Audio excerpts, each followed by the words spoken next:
ये लाइव वाले हमारे मित्र आजकल गड़बड़ हो जा रहा है, मुझे लगता है गर्मी और ज्यादा लग रही है। चलिए, नहीं उसका एक फायदा ये होता है ना, ये वीडियो प्लेटफॉर्म पे रहता है तो हो सकता है बाद में देखते हो। लेकिन ये है कि आलस्य है। और मैं पढ़ाने से बेटा कभी कतराता नहीं हूँ। मुझे अच्छा लगता है पढ़ाना, प्रोफेशन मेरा है, इसमें कोई शक नहीं है। लेकिन उससे अच्छी बात है कि मुझे पढ़ाना पर्सनली बहुत अच्छा लगता है, कोई परेशानी नहीं होती। इधर 1 डेढ़ महीना ये जो गर्मी वाला होता है ना बेटा, इसमें सही में मन नहीं होता पढ़ाने का, है ना। लेकिन ये एक ड्यूटी है तो वो भी करनी है। 5-10 मिनट असुविधा होती है, मन थोड़ा इधर उधर करता है। लेकिन जैसे विषय में आते हैं और विषय की गहराइयों पर बढ़ते हैं तो फिर सब भूल जाती है, गर्मी ठंडक वंडक सब दिमाग से निकल जाती है। बहरहाल एक हेडिंग बनाइए बेटा, और एक बात समझिए, भूगोल का सबसे महत्वपूर्ण हिस्सा पढ़ने जा रहे हैं, यानी ज्योग्राफी का सबसे इंपॉर्टेंट हिस्सा है। प्यार से ध्यान से बेटा पढ़ना है। लिखें, वायुमंडलीय दाब व पवन। वायुमंडलीय दाब व पवन यानी एटमॉस्फेरिक प्रेशर।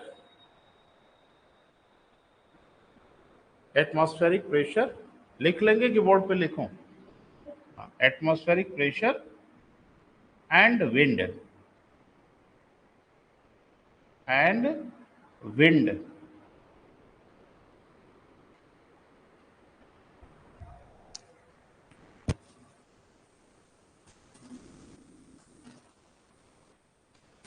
वायुमंडलीय दाब व पवन, जिसको लोग कहते हैं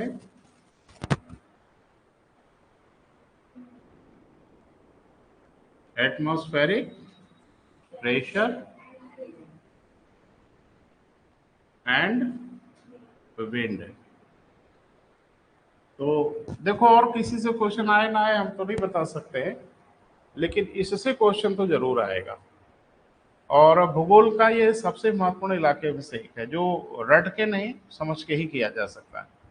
जैसे अभी आप देख रहे हो एक साइक्लोन आया हुआ है। जी हाँ, चक्रवात क्यों आते हैं? अभी टीवी जरा ध्यान से देखा करो, क्योंकि ज्यादातर टीवी चैनल पे तो अनर्गल चीजें ही दिखा रहे हैं। अनर्गल मतलब एक जने रेनकोट पहन के बारिश में खड़े होके माइक को क्या दिखा रहे हो भाई? अपनी बहादुरी दिखा रहे हो, बड़े बहादुर हो। साइक्लोन के सामने किसी की बहादुरी वहादुरी चलती नहीं। तो खाली इसलिए कि थोड़ा सा टीआरपी वगैरह बढ़ जाए। बताइए, महिलाएं हैं बेचारी, उनको बारिश में खड़ा करा दिया हो कैमरे के सामने, हवा चल रही है, बेचारी उसी में हाँफ रही है, खड़ी है और एंकरिंग कर। मैं क्या दिखा रहे हो भाई? अभी तेज हवा हो गई, उड़ उड़ गई, तब क्या होगा? तो मुसीबत हो जाए। ये सब दिखाने की क्या आवश्यकता है? एनडीआरएफ वहां लगी है, सेना लगी है, वो सब लड़ने भिड़ने के लिए तैयार हैं हमारे योद्धा। उसमें एक एंकर को, बेचारी को, जो मास मीडिया में कोर्स वोर्स करके गई है, उसको कहाँ फंसा रहे हो आप वहां? लेकिन नौकरी का सवाल है, बेचारी वो भी क्या करे? वो बारिश में खड़ी है, भीग रही है, हाँफ रही है। और कुछ उसमें ड्रामा भी ज्यादा कर रहे हैं ना, एक आध क्या है, दिखा रहे हैं बहुत तेज हवा चले, हम उड़ने जा रहे हैं, तो एक जमीन पे बैठ जा रहे हैं। मतलब ये सब नौटंकी है, ये सब ना दिखाइए, आप कुछ ऐसी चीजें दिखाइए जिनका कोई मतलब है। और जब साइक्लोन आएगा दहाड़ते हुए ना, तो नजर कोई नहीं आएगा, फिर अगले दिन नजर आएंगे। अभी आज सुबह सब नजर आएंगे, कैमरा वैमरा लेके उस इलाके तक पहुंच बनाएंगे जहां ये चक्रवात ने तांडव मचाया होगा। ये प्रकृति की वह शक्ति है ना बेटा, जो मनुष्यों को उनकी औकात बताती है कि अपनी हैसियत में रहो, अपनी औकात में रहो, और हमसे लड़ने भिड़ने की कोशिश ना ही करो तो बेहतर है ना बेटा। हाँ, ऊपर वाले को बहुत ढेर सारा धन्यवाद, लॉट ऑफ थैंक्स, कि पृथ्वी के उस इलाके पे हमको जगह दिया है, खास करके हम लोग जहां हम इस तरह की तादर्शी से एकदम बचे रहते हैं, सेफ हैं। लेकिन इतने भाग्यशाली हर लोग थोड़े ही हैं बेटा। कुछ प्रकृति की ऐसी आपदाएं हैं ना बेटा, कि हम मनुष्यों को सिवाय बेबस करने के और कुछ नहीं कर पाती। हम सिर्फ बेबस और लाचार महसूस करते हैं। क्यों? क्योंकि आती हैं और ये तबाही मचा के बेटा चले जाते हैं, और हम लोग सिर्फ तमाशा देखते हैं। एक तो इसमें यही है, पवन है, जिसको अभी हम लोग देखेंगे। कि इतनी प्यारी चीज़ है जो जीवन के लिए बहुत आवश्यक है, लेकिन कभी कभी ये वो तबाही मचाती है ना कि देखते बनती है तबाही।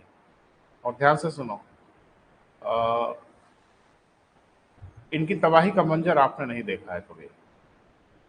आपने अपने जीवन में कभी बहुत तेज आंधी देखा होगा ना, तो 60 किलोमीटर 70 किलोमीटर स्पीड से, जिसमें 80 की स्पीड के आसपास पहुंचते पेड़ वेड़ उखड़ने लगते हैं। हम लोग के यहाँ भी ऐसा कभी कभी हो जाता है, बहुत तेज आंधियां आती हैं, कुछ पेड़ वेड़ उखड़ जाते हैं। वो भी मैंने मास स्केल पर नहीं, इक्का दुक्का। लेकिन हम जिनकी बात कर रहे हैं ना बेटा, वो एक भी पेड़ सही सलामत पूरे इलाके में नहीं बचता। पेड़ की बात छोड़ दें, एक घर नहीं बचता। और ये तो रिटन एविडेंस है, लिखित साक्ष्य उपलब्ध है कि अमेरिका में एक हरिकेन ने चलती हुई ट्रेन को उठा लिया। ये रिटन एविडेंस है। अब आप कल्पना करिए कि पूरे ट्रेन को लिफ्ट कर देने के लिए कितनी पावर की जरूरत होती होगी। और ट्रेन कोई खिलौना नहीं होता। अरे इंजन इतना भारी होता है, उसके डिब्बे इतने भारी होते हैं, और एक हरिकेन अगर चलती हुई ट्रेन को उठा लेता हो हवा में और कुछ 100 मीटर की दूरी पर ले जाके अगर छोड़ दे, बस अंदाजा लगाए कि प्रकृति कितनी ताकतवर चीज है। ये सब क्यों हो जाता है, कैसे हो जाता है, यही नहीं, ऐसी सारी अवधारणाओं को हम लोग समझने की कोशिश करेंगे। और प्रकृति के पास बहुत शक्ति है। तो अभी मैं एक चीज नोटिस कर रहा था, पता नहीं आपने ध्यान दिया कि नहीं, जैसे ये साइक्लोन जो आ रहा था, इस पे कुछ विशेषज्ञों को भी चैनल पे बुलाया जा रहा था। ढेर सारे चैनल वाले कुछ एक्सपर्ट्स को बुला रहे थे। तो एक्सपर्ट इसी बहाने आपको बहुत कुछ पढ़ा भी रहे थे, बहुत कुछ समझा भी रहे थे। तो अगर उनको आप ध्यान से सुने होते तो थोड़ा थोड़ा आपको आइडिया लगता कि ये क्या हो रहा है।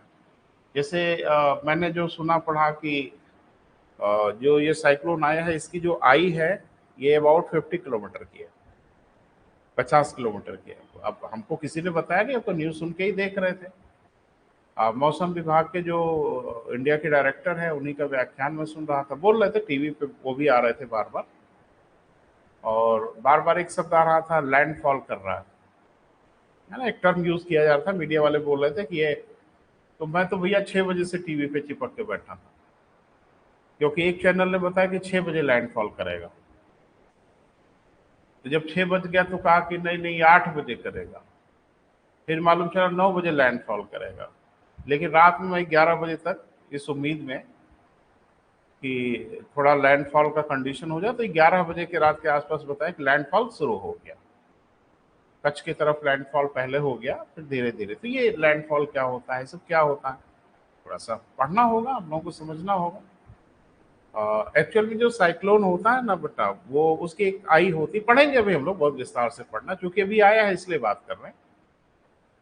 तो वो जो पहला जो उसकी आई होती है, उसका अगला भाग जब स्थलों की ओर बढ़ता है, छू रहा होता है, बस वहीं से हम लोग कह देते हैं कि लैंडफॉल शुरू हो गया। फिर धीरे धीरे उसकी आई स्थल पे आती है, और जब पूरी आई स्थलों में शिफ्ट हो जाती है तो चक्रवात का पूरा तांडव दिख जाता है।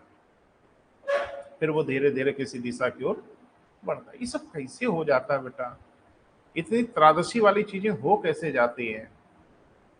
हमारे यहाँ तो अभी बहुत फ्रिक्वेंट घटना नहीं है, जहां तक मैंने सुना कि पूरे साल भर में 6-7 साइक्लोन आते हैं हम लोग के यहाँ बमुश्किल से।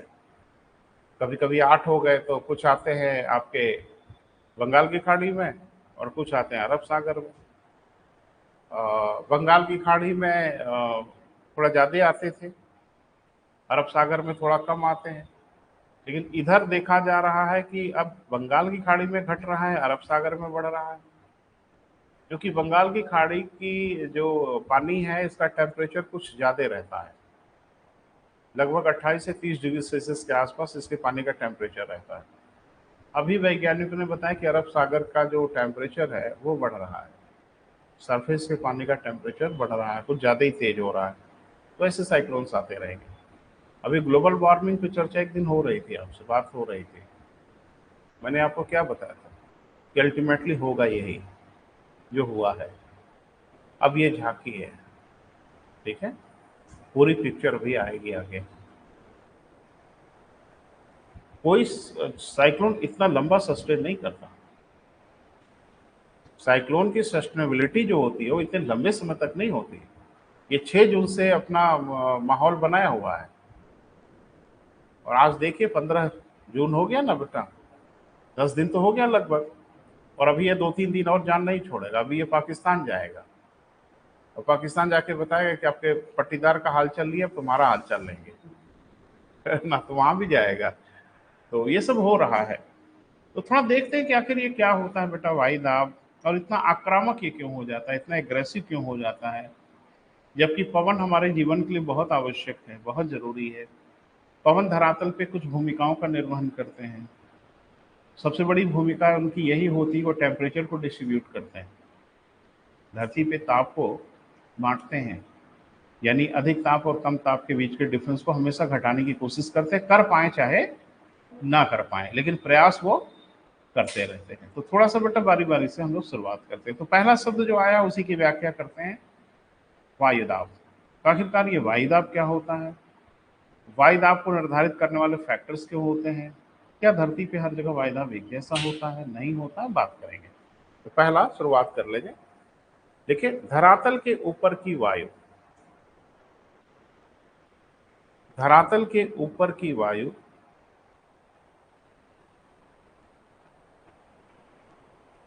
अरे भाई जो हजारों किलोमीटर धरातल के ऊपर की वायु है ना बेटा, बोले ये गुरुत्वाकर्षण से बधी हुई है, ये ग्रेविटेशन से बधी हुई है, और कोई डोर नहीं है जिसको बांधा हुआ है, वो डोर सिर्फ एक है, क्या बेटा, ग्रेविटेशन। तो हमारे धरातल के ऊपर की जो वायु है, इसको गुरुत्वाकर्षण ही वह धागा है जो बांध के रखा है, क्लियर है बेटा, भागने नहीं देता। तो डेफिनेटली ये जो वायु है हमारे ऊपर, वो धरातल पे दबाव बनाती होगी, धरातल पर प्रेशर जरूर बनाती होगी, चाहे इसकी मात्रा कम हो या ज्यादा हो, कुछ न कुछ ये दबाव बनाती होगी। तो हमारे सर के ऊपर यानी धरती के ऊपर गैसों का जो विशाल आवरण है, वो धरती पे एक दबाव बनाता है, किस कारण, गुरुत्वाकर्षण। भाई खींच रहा है ना गुरुत्वा, अरे मैंने आपको बताया था कि धरती सूरज के चारों तरफ जो घूम रही है ना बेटा, वो स्पीड ठीक ठाक है, लगभग 1 लाख किलोमीटर प्रति घंटा। इतनी हाई स्पीड से धरती सूरज के चारों तरफ घूम रही है, और गैस तो धरती के चारों तरफ आवरण है ना बेटा, बोल नहीं रहे। गैस कोई भौतिक चीज तो है नहीं जो जुड़ी हुई है, जैसे पेड़ तो है नहीं, बिल्डिंग तो है नहीं जो जुड़ी हुई है धरातल से। गैस है वो धरातल से प्रत्यक्ष तो जुड़ी नहीं है। तो अगर बेतहाशा स्पीड से धरती भाग रही है, तो कहीं ना कहीं इस बात की संभावना तो दिखनी चाहिए कि धरती निकल जाए, गैस बस पीछे छूट जाए, बोल नहीं रहे बेटा। जैसे पहले जो कोयले वाला इंजन देखा था ना, तो उससे धुआं निकलता था, तो धुआं पीछे जाता था, पीछे छूटता जाता था, वो ट्रेन के साथ बधा थोड़ी रहता था। लेकिन अब जबकि उतनी स्पीड पे, और धरती की स्पीड तो लगभग 1 लाख किलोमीटर प्रति घंटा है, बल्कि उससे थोड़ी ज्यादा है। इतनी हाई स्पीड पे संभावना ये है कि गैस वैस का आवरण पीछे छूट जाए और धरती उस आवरण के बीच से निकल के भाग जाए, संभावना तो है ना, ऐसा नहीं होता। गैसों का वह आवरण पीछे नहीं छूटने पाता, धरती अपने साथ लिए दिए चलती है। तो कोई ना कोई ऐसी शक्ति तो होगी ना जो इसको बांधे हुए है, और वो शक्ति कोई और नहीं है बेटा, ग्रेविटेशन है। चंद्रमा पे वायुमंडल क्यों नहीं हुआ, चंद्रमा पे वायुमंडल इसलिए नहीं हुआ कि उसके गुरुत्वाकर्षण की औकात ही नहीं कि गैसों को रोक के रखे। उसका जो गुरुत्वाकर्षण है वो इतना ज्यादा है ही नहीं है कि गैसों को बांध के रखे, कैसे भाग गई। अब वहां नहीं वायुमंडल है, हमारे यहाँ भी गुरुत्वाकर्षण अगर हल्का होगा, कम होगा, तो हमारे यहाँ भी गैसें भाग जाएंगी, फिर मछली की तरह से छटपटाना ऑक्सीजन के लिए, अभी तो वो नौबत नहीं है ना। तो जाहिर सी बात है कि ये गैसें धरातल पे दबाव बनाती हैं, और इन्हीं के दबाव को हम लोग बोलते हैं क्या बेटा, वायु दाब। वायु का दाब और क्या है, बहुत सिंपल सी डेफिनेशन है कि धरातल के ऊपर की जो गैसें हैं वो धरातल पे दबाव बनाती हैं, प्रेशर बनाती है, इन्हीं के दबाव को हम लोग क्या बोलते हैं बेटा, वायु दाब। देखें धरातल के ऊपर की गैसें धरातल पर दबाव बनाती हैं, सेंटेंस अपने हिसाब से लिख लेना, दबाव बनाती हैं, इसे ही हम वायु दाब कहते हैं।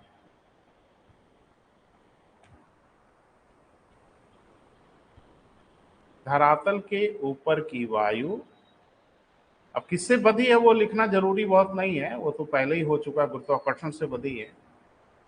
ये धरातल पर क्या करती हैं बेटा, दबाव बनाती हैं, इसे ही हम क्या कहते हैं बेटा, वायुदाब यानी एटमॉस्फेरिक प्रेशर कहते हैं। क्लियर है? ये तो क्लियर हो गया, कोई बहुत इसमें कॉम्प्लिकेशन नहीं है, बहुत सिंपल सा एक अवधारणा है कि धरती के ऊपर जो गैसों का आवरण है वो धरती पे दबाव बनाता है, इसी दबाव को हम लोग भूगोल में एटमॉस्फेरिक प्रेशर कहते हैं।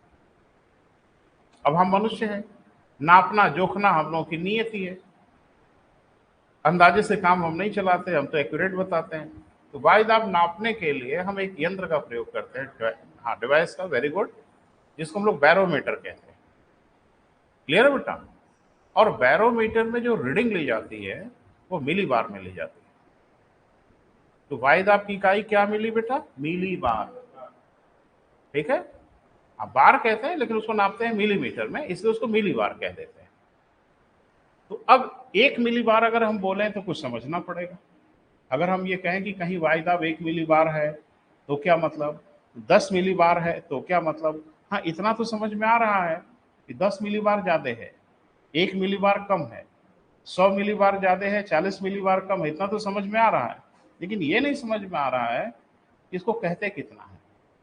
1 किलो और 10 किलो ये तो कोई समझ पाएगा कि 10 किलो ज्यादा है, लेकिन पहले किलो किलो क्लियर हो तब तो 10 किलो समझें। 1 किलोमीटर 100 किलोमीटर हम समझते हैं, 100 किलोमीटर ज्यादा है, लेकिन 1 किलोमीटर कितना होता है जब इसका आइडिया लगेगा तो 100 किलोमीटर कितना होता होगा अंदाजा लग जाएगा। क्लियर है बेटा? तो थोड़ा शुरू करें। वायुदाब को नापने के लिए जिस यंत्र का प्रयोग किया जाता है, वायुदाब को, आज लग रहा है आपके मित्र ऑनलाइन ही हैं, गर्मी उर्मी से हो सकता ना आए हो, ठीक है। वायुदाब को नापने के लिए जिस यंत्र का प्रयोग किया जाता है उसे बैरोमीटर कहते हैं। देखो हम छोड़ेंगे कुछ भी नहीं बेटा, छोटी छोटी चीज भी आपको लिखाएंगे। उसे क्या कहते हैं बेटा? बैरोमीटर कहते हैं। क्लियर है? इसमें वायुदाब को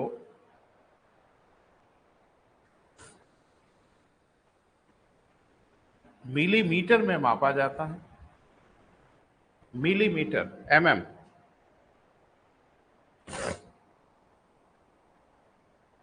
मिलीमीटर में मापा जाता है। क्लियर है बेटा? जिसे हम मिली बार कहते हैं या बार कह देते हैं, आप लिख करके दोनों लिख लीजिएगा।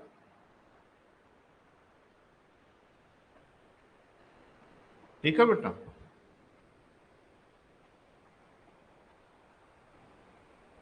अब थोड़ा सा बेटा इसको महसूस करिए कि आखिर 1 मिली बार अगर हम बोलें कि कहीं का वायुदाब 1 मिली बार है तो इसका क्या मतलब होता है, इसकी मीनिंग समझ में आनी चाहिए। बहुत सिंपल है, 1 वर्ग सेंटीमीटर पर, जैसे लैंगल आपने पढ़ा, एरिया वही थी 1 वर्ग सेंटीमीटर, मिली बार में भी वही मापक है। 1 वर्ग सेंटीमीटर पर यदि पवन 1 ग्राम का दबाव बना रही है इसको हम लोग 1 मिली बार कहें। पता नहीं मेरी बात समझ पा रहे हैं? धरातल की 1 वर्ग सेंटीमीटर पर, 1 वर्ग सेंटीमीटर मतलब 1 सेंटीमीटर लंबा और 1 सेंटीमीटर चौड़ा एक वर्ग बना लें, और उस पर अगर हवाएं 1 ग्राम का दबाव बना रही हैं, प्रेशर बना रही हैं, तो उसको ज्योग्राफी की भाषा में हम लोग बोलेंगे 1 मिली बार। क्लियर हुआ? हाँ या ना बोलिए बेटा। अब हम बोले 10 मिली बार, इसका क्या मतलब? 10 वर्ग सेंटीमीटर पर, अच्छा 10 वर्ग सेंटीमीटर पर 10 ग्राम का भार लग रहा है तो यूनिट तो फिर एक ही ग्राम आ गया। अरे इतना थोड़ा सा, इतनी गणित थोड़ी तो हमें आती है कि अगर हम ये बोले कि 10 वर्ग सेंटीमीटर पे 10 ग्राम का भार लग रहा है तो 10 मिली बार कहलाएगा, तो प्रति स्क्वायर मिलीमीटर पे तो एक ही ग्राम का एवरेज आया ना। गलत। एक ही वर्ग सेंटीमीटर पर, एरिया नहीं बदलनी है, एक ही वर्ग सेंटीमीटर पर अगर 10 ग्राम का वजन लग रहा है, क्लियर बेटा? एरिया नहीं बदलनी है, भार बदल, एरिया वही रहेगी। एक ही वर्ग सेंटीमीटर पे यदि हमारे 10 ग्राम का वजन डाल रही है तो उसको 10 मिली बार कहें। 1000 मिली बार, एक ही वर्ग सेंटीमीटर पर 1 किलो का दबाव बना रही हो, यानी प्रेशर इतना है जैसे 1 किलो का वजन हो, तो उसको हम लोग क्या बोलेंगे, 1000 मिलीबार या 1 किलो मिलीबार। क्लियर है बेटा? ये तो दिमाग में आया ना बेटा। एरिया वही रहेगी, एरिया नहीं बदलेगी। एरिया बदल दोगे तो इकाई फिर वही आ जाएगी, कोई मतलब नहीं बनेगा। एरिया को नहीं चेंज करना। जैसे लैंगल में आपने देखा एरिया नहीं बदला, हमने क्या पढ़ा था लैंगल में, 1 वर्ग सेंटीमीटर पर यदि प्रति सेकंड 1 कैलोरी का उष्मा की प्राप्ति हो रही तो 1 लैंगल कहते हैं। और हमने कहा कि पृथ्वी का सोलर कांस्टेंट 2 लैंगल है, दिखाया भी होगा। इसका क्या मतलब था, 1 ही वर्ग सेंटीमीटर पर प्रति सेकंड अगर 2 कैलोरी की उष्मा की प्राप्ति हो रही है, इसको 1 नहीं 2 लैंगल। बिल्कुल उसी से कोरिलेट करिए, बात बन जाएगी। लिखें, 1 मिलीबार का अभिप्राय, 1 मिलीबार का अर्थ,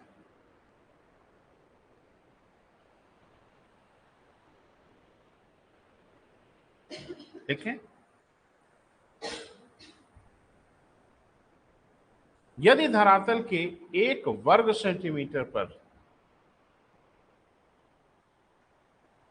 यदि धरातल के कितना बेटा, 1 वर्ग सेंटीमीटर पर वायु 1 ग्राम का दबाव उत्पन्न कर रही हो,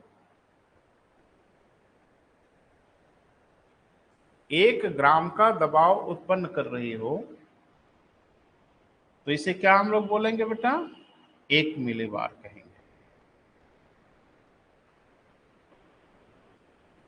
1 ग्राम का दबाव उत्पन्न कर रही हो तो इसको क्या बोलेंगे हम लोग बेटा, 1 मिलीबार कहेंगे। ठीक है?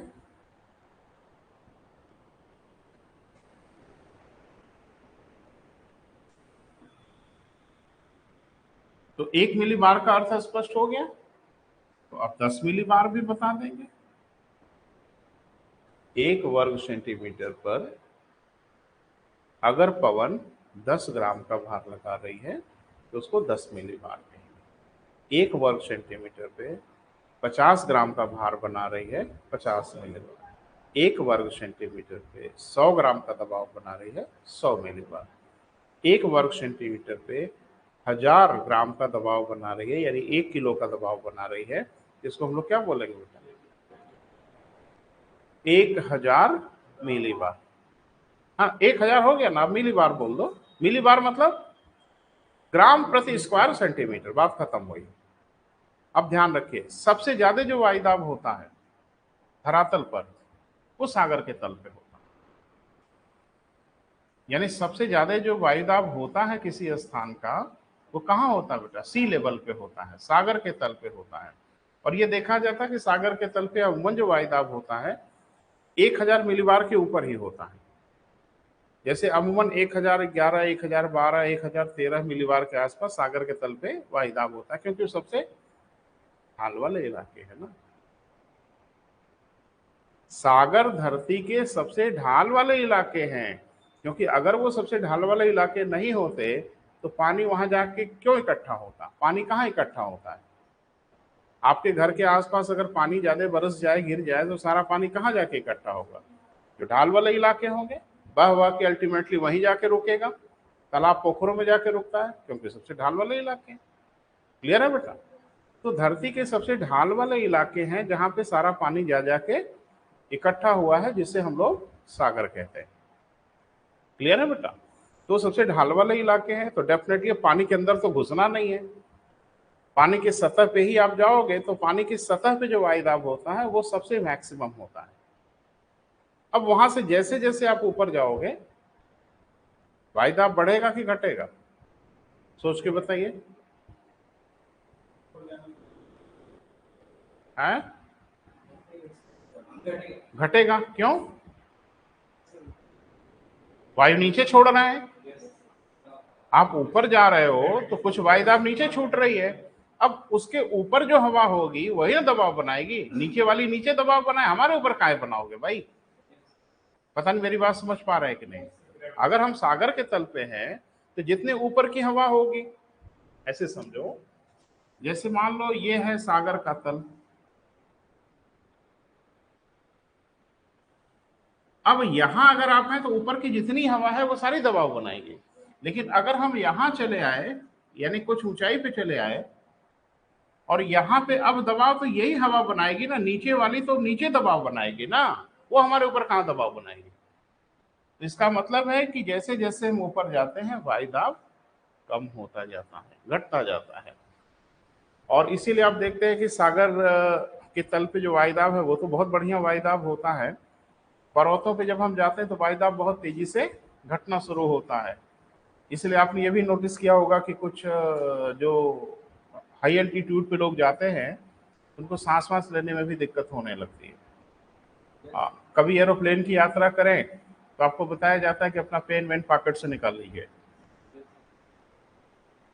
कुछ लोग बड़ा मैंने अच्छे से तैयार वैयार होकर के हवाई जहाज की यात्रा करते हैं, सूट वूट पहन के और एक आध पेन वेन लगा होगा के।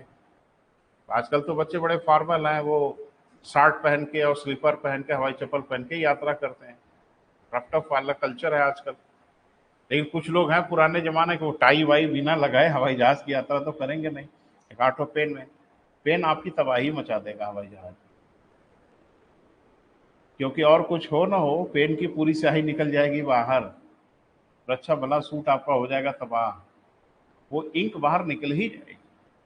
कहते हैं पर्वतारोहियों के नाकों से ब्लीडिंग होने लगती है, ब्लड निकलने लगता है। क्यों? हाँ, कारण तो है, लेकिन कारण कैसे जुड़ा है ये थोड़ा जोड़ के दिखाइए। इतने तो समझदार हम लोग वही है कि कारण तो वायुदाब का ही होगा, लेकिन वायुदाब कैसे इफेक्ट कर देता है ये सब। अभी हम इतना जल्दी आगे नहीं बढ़ेंगे, थोड़ा परेशान करके ही आगे बढ़ेंगे आपको, है ना। परेशान नहीं कर रहे बेटा, ये सब आपसे पूछा जाता है और इस सब पे आप सतर्क रहें। पेन में स्याही जो भरी गई थी वो हवाई जहाज में तो भरी नहीं गई थी, जहाज में भरा था।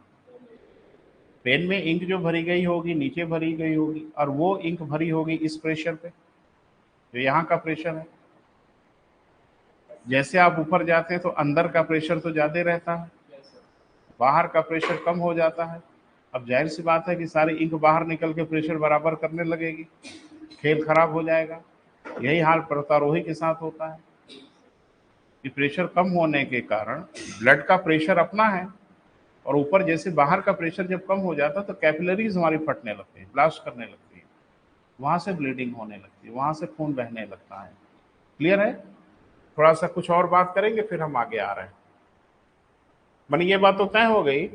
अगर वायुदाब का वर्टिकल डिस्ट्रीब्यूशन देखें, वर्टिकल माने लंबवत, तो ये तय हो गया कि ऊंचाई की ओर बढ़ने पे वायुदाब क्रमशः घटता है। घटने का स्पष्ट रेट भी है क्षोभ मंडल में, प्रत्येक 10 मीटर पे 1 मिलीबार की दर से वायुदाब घटता है। यानी धरातल से आप जैसे 10 मीटर ऊपर गए 1 मिलीबार वायुदाब कम होगा, वहां से फिर 10 मीटर गए फिर 1 तो हर 10 मीटर पे आपका 1 मिलीबार की दर से वायुदाब घटने लगता है। क्लियर है बेटा? तो पहले इसको लिख लीजिए, एक हेडिंग बनाइए, वायुदाब का लंबवत वितरण।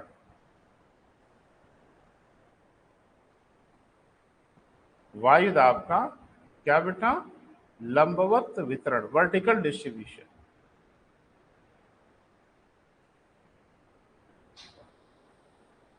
लिखें, सर्वाधिक वायुदाब, सर्वाधिक वायुदाब सागर के तल पर देखा जाता है। एक रफ आइडिया दिमाग में रखना बहुत जरूरी होता है बेटा। सर्वाधिक वायुदाब कहां बेटा? सागर के तल पे देखा जाता है। क्लियर है बेटा? यहां वायुदाब सामान्यतः 1000 मिलीबार से अधिक होता है।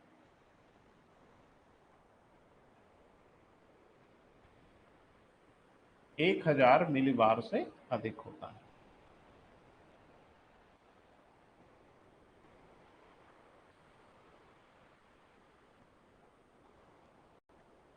1000 1000 मिलीबार से माने अधिक का मतलब उसी के आसपास रहता है।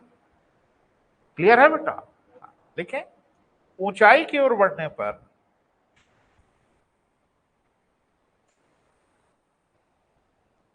वायुदाब में क्रमशः ऊंचाई की ओर बढ़ने पर वायु दाब में क्रमशः कमी आती है।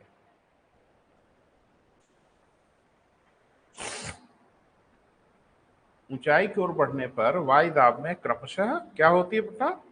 कमी आती है।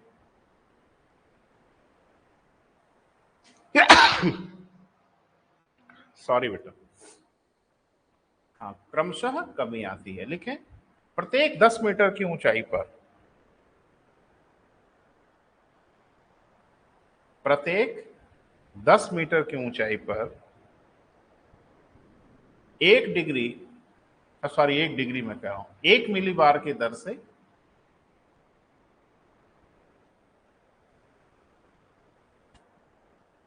प्रत्येक 10 मीटर की ऊंचाई पर 1 मिलीबार की दर से वायु दाब में कमी आती है।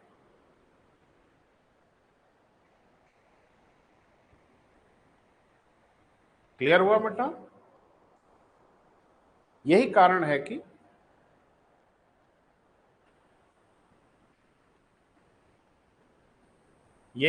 है कि ऊंचे पर्वतों पर वायु दाब कम होता है।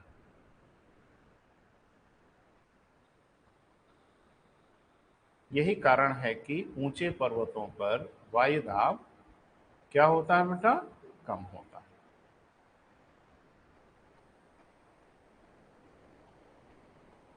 अब देखो, कंपटीशन है ना बेटा, यहां बहुत बवाल है। और बार बार हम आपसे कहते हैं कि एग्जामिनर जो आपकी परीक्षाओं में क्वेश्चन पूछते हैं कि आप बताएं, वो आपके साथ रहमदिल होते हैं, आपके साथ मुरव्वत करते हैं, बिल्कुल। और आपको तबाह करने पे तुल जाए ना, तो एक जवाब नहीं दे पाएंगे आप। सिविल सर्विसेज में थोड़ा तबाह करने का कॉन्सेप्ट लेके चलते हैं, इसीलिए दुर्गति होती है आपकी।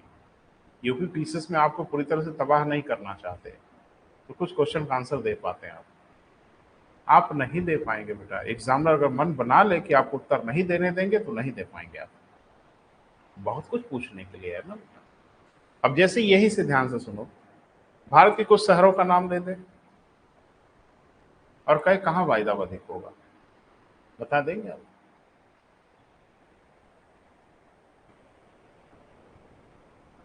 अरे बता पाएंगे आप? अब इसके बताने के पीछे क्या अवधारणा होगी? अब दो चीजें आपको पता हो कि हर शहर के समुद्र तल से ऊंचाई कितनी है। अगर आपको यह आइडिया होगा तो आप बता पाएंगे, नहीं तो आप नहीं बता पाएंगे। लेकिन वो आपको प्यार से कुछ कहलवा लेगा कि बेटा थोड़ा सा अगर कॉमन सेंस का प्रयोग करो तो उत्तर बता सकते हो। अब वो आपसे पूछेगा निम्न में से किस शहर का वायदा कम होगा। अब वो आपको विकल्प देगा, दिल्ली, बैंगलोर, पौंडीचेरी, मसूरी। अब ये कॉमन सेंस का क्वेश्चन, ये पढ़ाई का क्वेश्चन नहीं है, ये अवधारणाओं का प्रश्न है। अब हमको ढंग से पता है कि मसूरी ऊंचाई पर है, मसूरी मध्य हिमालय में है। तार ठोंक के बता देंगे कि वायदाब सबसे कम मसूरी का होगा। आप कहेंगे सर हर शहर का बता देंगे हम? नहीं, हर शहर का वो पूछेगा भी नहीं। एग्जामिनर इतना मूर्ख नहीं है, वो आपसे कुछ ऐसा पूछेगा कि कॉमन सेंस से आप उसको बता सकें। अब वो पूछेगा कि निम्न में से किस शहर में वायदाब सबसे अधिक होगा। जरा देखो विकल्प क्या होगा। कुल्लू, मनाली, शिमला, चेन्नई। अरे तो इतना तो कॉमन सेंस सही है, हम बताई देंगे। अब कुछ बच्चे उलझ जाते हैं, यार हम तो पढ़े ही नहीं कौन सा शहर सागर से कितनी ऊंचाई। उसको पढ़ने की जरूरत थी, कॉमन सेंस की जरूरत थी।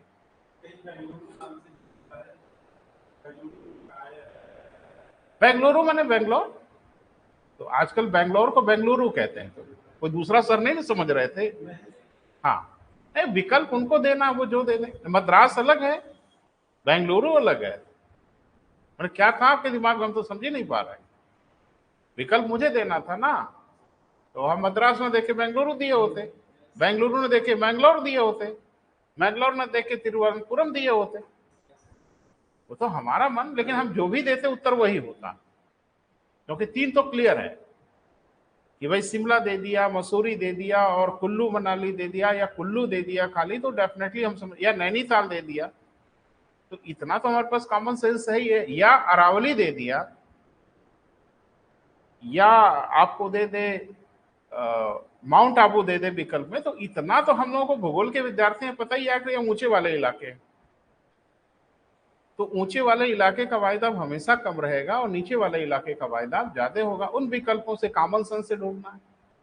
अब ऐसा विकल्प नहीं होगा कि बनारस, गोरखपुर, इलाहाबाद और इस तरह की चीजों पर। ए अखिलेश, इधर आओ, देखो कॉल आ रही।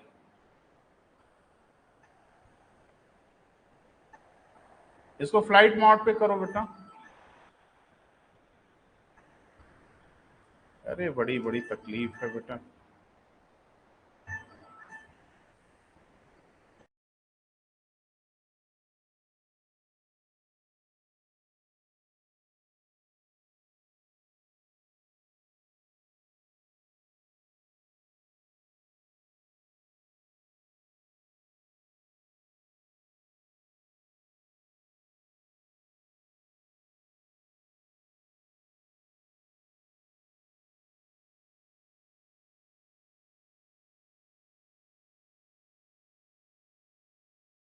क्लियर हो? क्वेश्चन आजकल क्या, वो तथ्यात्मक नहीं हो रहा है, क्वेश्चन अवधारणात्मक पूछे। ऐसे प्रश्न का उत्तर कोई माइकलाल किताब से पढ़ के जान नहीं पाएगा। ऐसे प्रश्न का उत्तर हम लोग कहां से देंगे बेटा? विकल्पों से, कॉमन सेंस से। अरे वाईफाई ऑन कर दो भैया, जैसे आप उसको ऑन करोगे ना वाईफाई बंद हो जाएगा। इतने दिन से काम करो यार, तुमको समझ में नहीं आया।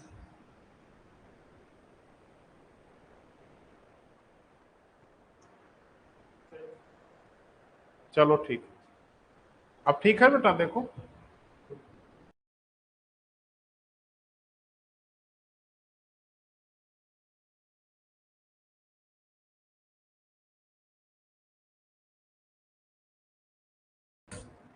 चलिए, फ्लाइट मोड करते हैं ना तो वाईफाई भी बंद हो जाता है, फिर उसे चालू करना पड़ता है। सब सब सब कहानी खत्म, दैट्स ऑल। चलिए बेटा, ये क्लियर हुआ। देखो ज्यादा पढ़ने के फिराक में मत पढ़ो, वहीं से क्वेश्चन पूछेंगे जो आप पढ़े हो और आपको वहीं शहीद करेंगे, तो आप उसको महसूस करिए। एक छोटी सी लाइन और यहां से इतने भयानक क्वेश्चन बनाएंगे वो। अब बच्चा बड़ा टेंशन में आ गया कि अब सर एक काम करें कि पढ़ते समय हमेशा ये देखा करें कि किस शहर की समुद्र तल से ऊंचाई कितनी है। ये लिटरली संभव है? पागल हो जाएंगे हम।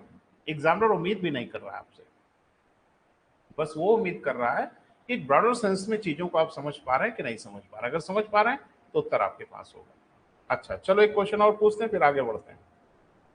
बहुत छोटी क्लास में कहीं मैंने पढ़ा पढ़ा आपने भी पढ़ा होगा कि पहाड़ों पे खाना और मैदानों पे खाने में कुछ तुलनात्मक क्वेश्चन कभी बचपन में पूछा गया था कि अगर पहाड़ों पे खाना बनाया जाए और मैदानों में खाना बनाया जाए तो खाना कहाँ जल्दी पकता है? पहाड़ों पे? नहीं मुझे नहीं पता, हम आपसे पूछ रहे हैं।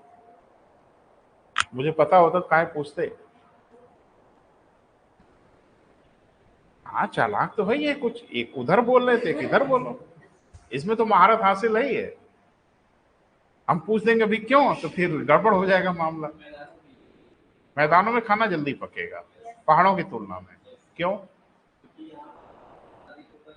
अच्छा, दाब से खाना पकने से कोई रिश्ता है?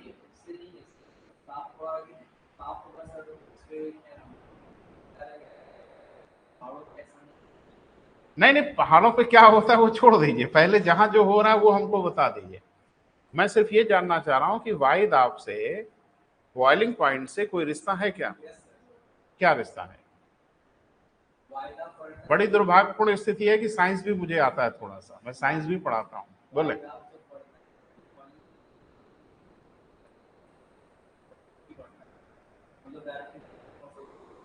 बढ़ता है। हाँ एकदम समझ रहे हैं बेटा, आप जो बोल रहे हैं एकदम समझ रहे हैं, बस बोलते रहिए, हिचकिए मत। जब आप हिचकने लगते हैं तो मुझे डर लगने लगता है। बिल्कुल सही बोल रहे हैं। वायु दाब और बॉइलिंग पॉइंट के बीच में सीधा संबंध है। मतलब वायु दाब अगर बढ़ेगा तो बॉइलिंग पॉइंट बढ़ेगा। ये बॉइलिंग पॉइंट बढ़ने से खाना पकने से कोई रिश्ता है क्या? जरूर होगा, जरूर होगा, तभी तो गड़बड़ हो रहा है। थोड़ा सा हम आपको साइंस के इस विषय पे 2 मिनट बात कर लेते हैं, फिर आते हैं भूगोल पे। जैसे नॉर्मली हम पानी को बॉयल करें, बर्नर पे रख के और एक खुले बर्तन में लेके पानी को हम लोग गर्म करें, तो हम लोग मान लेते हैं कि एक नॉर्मल जो वायुदाब है वो यहाँ तो वो रहता नहीं, सागर का तल वाला तो बिल्कुल नहीं रहता, थोड़ा सा अलग तो रहता ही है, लेकिन हम ऑब्वियसली मान के चलते हैं कि हमारे यहाँ पानी 100 डिग्री सेल्सियस पे उबल जाता है। यानी जब बर्नर पे पानी रख देते हैं तो पानी का टेम्परेचर धीरे धीरे धीरे धीरे रेज होता है 50 degree, 60 degree, 70 degree, 80 degree, 90 degree, 100 degree. Clear? अब बर्नर को तेज करिए, फुल फ्लेम पे करिए, पानी का टेम्परेचर किसी हालत में नहीं बढ़ेगा। अब बर्नर को चाहे जितना तेज करिए, चाहे जितना देर तक पानी बर्नर पे रखे रहिए, पानी का टेम्परेचर 100 डिग्री से ज्यादा नहीं बढ़ेगा। हाँ, एक काम जरूर हो जाएगा, वाष्पीकरण तेज हो जाएगा, लेकिन वाटर का टेम्परेचर नहीं बढ़ेगा। अब बड़ी सिंपल सी बात है कि उस पानी के अंदर अगर आप कोई चीज रखे हो तो पानी भी उतना ही गर्म होगा। अगर पानी 100 डिग्री से ज्यादा टेम्परेचर होल्ड नहीं कर सकता तो डेफिनेटली पानी के अंदर की चीज भी 100 डिग्री पे ही गर्म होगी। अब हम ये कैसे कर सकते हैं कि पानी के टेम्परेचर को 150 डिग्री कर दें? यानी हम चाहें कि पानी के टेम्परेचर को 150 पौने 200 डिग्री सेल्सियस कर दें, क्योंकि जैसे पानी का टेम्परेचर बढ़ेगा उसके अंदर जो अनाज वगैरह आपने रखा है वो भी तेजी से पकेगा।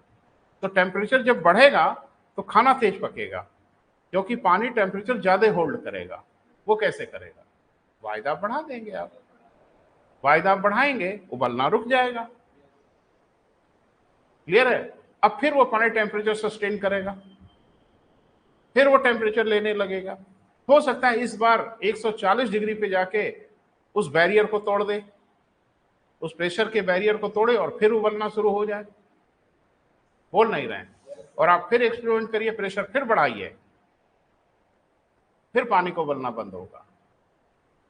बोल नहीं रहे हैं? अब हो सकता है पानी 180 पे जाके उबले, उबलेगा तो जरूर, वो टेम्परेचर बढ़ाते बढ़ाते एक लेवल पे जाएगा जहां से बॉयल ऑफ करेगा। अब मान लो 180 डिग्री टेम्परेचर पानी के अंदर का हो गया, उस पानी को छू के देखिए, आनंद आएगा आपको। छूते ही उंगली का उतना हिस्सा का स्किन उसकी उसी पानी में रह जाएगी आपकी, क्योंकि उसका टेम्परेचर बहुत बढ़ चुका है। यही खेल कुकर खेलता है, कुकर यही गेम खेलता है। पहले नॉर्मल उबलता है, फिर उस प्रेशर को होल्ड कर लेता है, फिर उसी प्रेशर से प्रेशर बना लेता है, उसी वेपर से, गैस से वो प्रेशर बनाता है, उबलना रोकता है, फिर पानी के अंदर का टेम्परेचर रेज होता है, फिर वो उबलता है, फिर वो स्टीम बनाता है, फिर स्टीम को रोकता है, फिर टेम्परेचर बढ़ता है, और एक लेवल के बाद जब स्टीम बन जाती है तो उसको वो नहीं रोक पाता, विसल से बाहर निकल जाती है और खाना बन गया है, तैयार हो गया। क्लियर है? अब जरा आइए पहाड़ों पे, अब मैं एक क्वेश्चन पूछूंगा, जवाब दीजिएगा। खाना बनना छोड़ो, अब हम पानी उबलने की बात करेंगे। पहाड़ों पे पानी जल्दी उबलता है कि मैदानों में? हाँ, तो ध्यान रखना, पानी जल्दी पहाड़ों पे बनता है। और कुछ बच्चे इतने शातिर होते हैं कि तुरंत इसका खाना बनने से कोरिलेट करते हैं कि जहां जल्दी उबलेगा वहीं खाना तेज पकेगा। बिल्कुल नहीं, उल्टी प्रक्रिया है। जहां पानी जल्दी बॉयल ऑफ करेगा वहां खाना देर से पकेगा। जैसे जैसे हम ऊपर जाएंगे वायुदाब घटेगा, जो बॉइलिंग पॉइंट है वो 100 से अब नीचे आने लगेगा। जैसे जैसे आपकी हाइट बढ़ेगी बॉइलिंग पॉइंट नीचे आने लगेगा। संभव ये भी है कि 60 डिग्री पे उबलने लगे, और 60 डिग्री पे अगर पानी उबलने लगेगा तो खाना कौन सा पकेगा उसमें? वो तो फिर वही हाल हो जाएगा जैसे रात भर के लिए चना भिगो दिए हो पानी में है ना? वही 35-40 डिग्री, आजकल तो उतना टेम्परेचर ही है। ये ध्यान रखना बेटा। क्लियर है? तो कुल मिला जुला के एक बात समझ में आई कि जैसे जैसे हम ऊपर की ओर बढ़ते हैं वायुदाब रिड्यूस होता है, और रिड्यूस होने की दर एकदम लगभग निर्धारित है कि प्रत्येक 10 मीटर की ऊंचाई पे 1 मिली बार की दर से वायुदाब घटता है, और दैट्स वाई ऊंचाई की ओर वायुदाब जरूर कम हो जाता है। क्लियर है बेटा? ये हो गया। तो क्षैतिज लंबवत वितरण क्लियर हुआ, वायुदाब का वर्टिकल डिस्ट्रीब्यूशन क्लियर हुआ क्या बेटा? कि ऊंचाई की ओर बढ़ने पे वायुदाब घटेगा, और घटने की दर आपको मैंने लिखा दिया, पता नहीं लिखा कि नहीं लिखा, लिख लिया है। अब हेडिंग बनाइए, वायुदाब का क्षैतिज वितरण।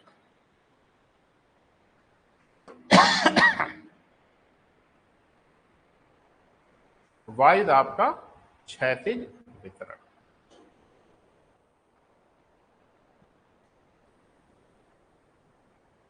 क्षैतिज मतलब हॉरिजेंटल। तो कुछ मैं पूछूंगा बेटा, रिस्पॉन्स करिएगा।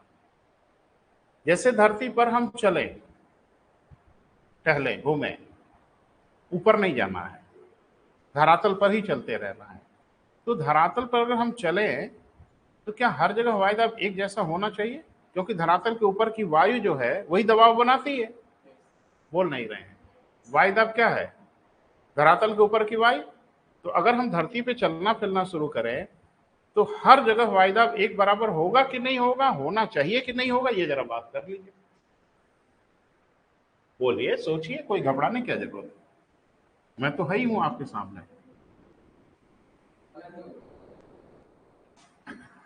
मैं सिर्फ ये कह रहा हूं बेटा, जरा इसको समझिए।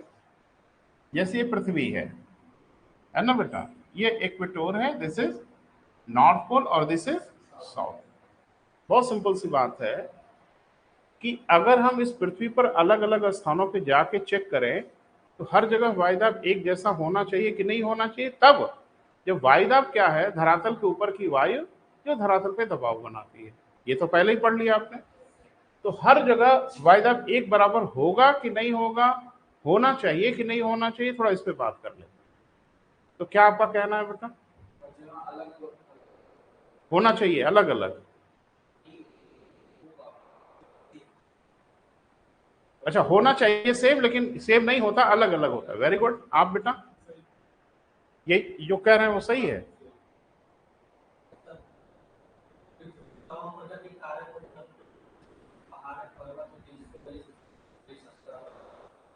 हाँ, थोड़ा एक कदम आप लोगों से आगे बढ़े हमारे मित्र, तो उन्होंने कारण भी बता दिया। नहीं, पहला कारण तो ये है बेटा कि पृथ्वी की जो बनावट है, संरचना है, वो सिमेट्रिक नहीं है। यानी पृथ्वी एकदम स्फेरिकल नहीं है, स्मूथ नहीं है। कहीं पहाड़ है, कहीं खाई है, कहीं सागर है, कहीं नदी है। तो ये जो हमारा सरफेस हम लोग डायग्राम में दिखाते हैं स्मूथ, डायग्राम में आप देख रहे हो स्मूथ दिख रहा है सरफेस। धरती का सरफेस स्मूथ थोड़ा ही है, ऐसा है ना बेटा। अब हम ऐसे ऐसे बनाए, धरती तो बनाते ही रह जाए महीनों। तो डायग्राम में तो हम स्मूथ दिखा देते हैं, लेकिन ये जो सरफेस हमारा है वो शीशा जैसा है, आरी के दांत जैसा है, वो स्मूथ नहीं है। अब जाहिर सी बात है कि इसमें ढाल वाले इलाके में अगर आप गए तो वायुदाब बढ़ जाएगा। देख लो। अरे भाई, यहां अगर वायुदाब नापोगे तो यहाँ की तुलना में थोड़ा कम हो जाएगा, क्योंकि ऊंचाई पे आप चले गए। तो इसका फर्क तो पड़ेगा, क्योंकि पृथ्वी एक सिमेट्रिक तो है नहीं, तो हर जगह वायुदाब एक जैसा होगा नहीं, एक फैक्टर। दूसरा, वायुदाब को सबसे ज्यादा जो प्रभावित करने वाला फैक्टर है वो है टेम्परेचर, ताप। क्योंकि आपने पढ़ा है कि जहां ताप अधिक होता है वहां वायु गर्म होती है। बोल नहीं रहे।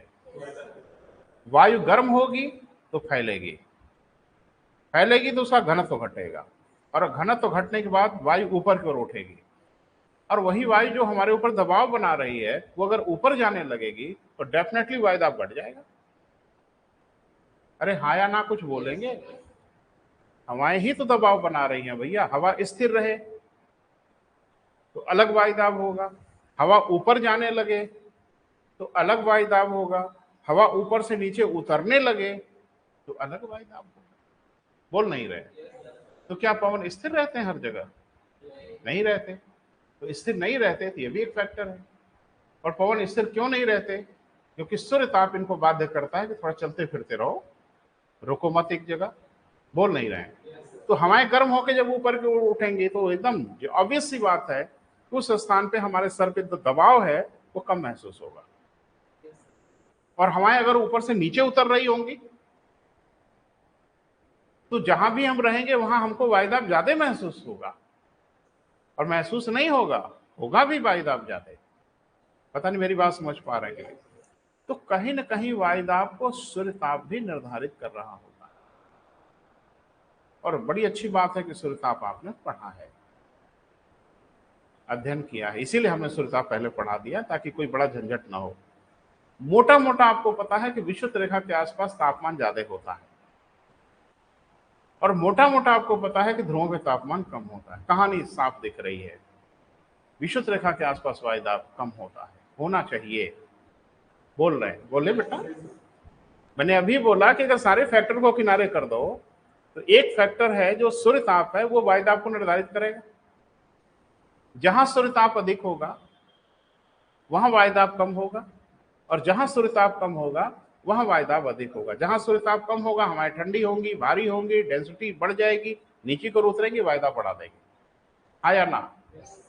तो एक बात तो दिमाग में आ ही रही है कि वायुदाब हर जगह एक बराबर नहीं होगा, क्योंकि बड़े ढेर सारे फैक्टर हैं जो इसको निर्धारित करेंगे। एक तो पृथ्वी की बनावट, अभी मैंने बोला, वर्टिकल डिस्ट्रीब्यूशन अंतर आता है। दूसरा कि सूर्य ताप बहुत जबरदस्त ढंग से पृथ्वी के वायुदाब को निर्धारित करता है, बहुत जबरदस्त ढंग से।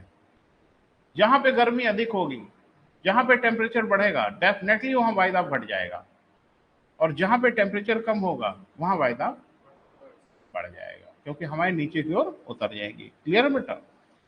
अब ये देखते हैं ये जो वायुदाब है वो कौन निर्धारित कर रहा है बेटा। अभी मोटा मोटा समझना है, क्योंकि अभी बवाल बहुत बड़ा है, बहुत बड़ा बवाल है। एक्चुअली बवाल ये है ना कि धरती को गुस्सा आ गया। कहा एक बता रहा है कि धरती की बनावट, और एक बता रहा है सूर्य, और धरती ने कहा कि मेरी है धरती, मेरा कोई मतलब ही नहीं है। धरती ने कहा मेरा भी मतलब है। वो आगे हम आपको बताएंगे, मेरा मतलब तो इतना बड़ा है ना कि आपकी बुद्धि गुम हो जाएगी, लेकिन अभी नहीं बेटा। ठीक है, थोड़ा एक मोटा मोटा रफ आइडिया लो, धीरे धीरे आगे बढ़ते हैं। लिखें, पृथ्वी की क्षैतिज संरचना एक समान नहीं होती। पृथ्वी की क्षैतिज संरचना एक समान नहीं होती।